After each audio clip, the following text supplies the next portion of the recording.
Jadi inisialnya inisial S. Ya, Iya. inisial S. Gak disebut namanya. Oke, hai, jumpa lagi di Sucinta Official 01.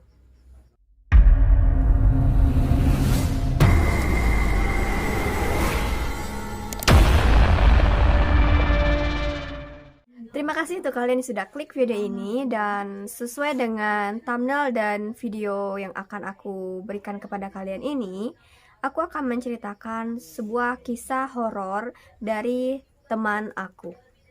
Tapi untuk kisah ini, teman aku ini ingin namanya disamarkan, jadi aku akan panggil namanya Mbak S. Sebelum lanjut ke videonya, aku mau ngingetin kalian jangan lupa like, terus komen, share, dan subscribe biar kalian gak ketinggalan video-videoku selanjutnya. Penasaran bagaimana kisah dan ceritanya? Langsung aja kita ke videonya.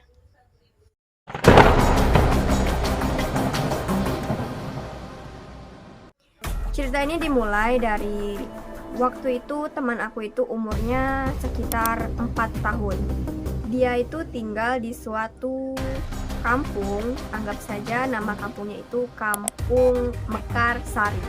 Kejadiannya ini pada saat waktu maghrib. Jadi teman aku ini habis makan. Jadi setelah dia selesai makan, dia itu iseng buka pintu rumahnya. Padahal waktu itu kondisi waktu itu sedang maghrib atau lagi naik azan. Jadi dibukanya lah tuh pintu. Dibuka, terus dia duduk di depan pintu. Nah, itu kayaknya kurang kerjaan ya, duduk depan pintu lagi maghrib gitu ya kan. Duduk dia di depan pintu. Terus dia itu ngelihat sesuatu. Mau tahu apa yang dia lihat? Jadi dia itu melihat seorang pria dewasa, umurnya itu sekitar 30-40 tahunan, itu tegak di seberang jalan rumah dia. Mukanya itu katanya hancur. Dia pakai setelan kemeja dengan dasi warna hitam, dan kemejanya itu warnanya juga warna hitam. Sosok itu melihat temanku itu dengan tatapan tajam. Setelah itu teman aku itu kan jadinya kaget. Terus dia tutup pintu.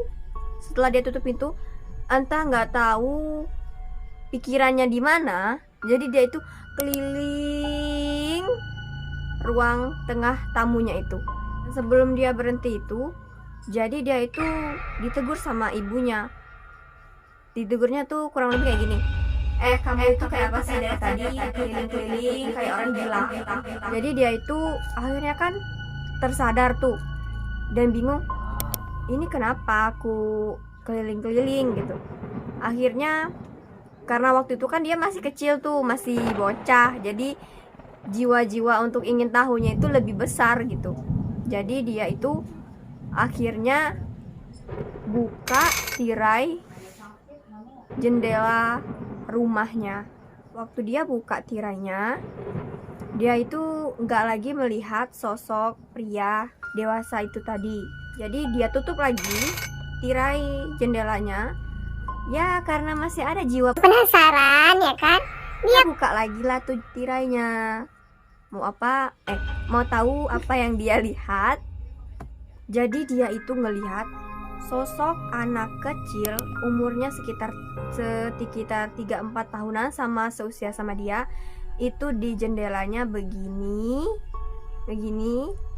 mukanya hancur, terus dia itu menyeringai. Seperti itu. Karena saking takutnya akhirnya dia pun nutup lagi itu tirai.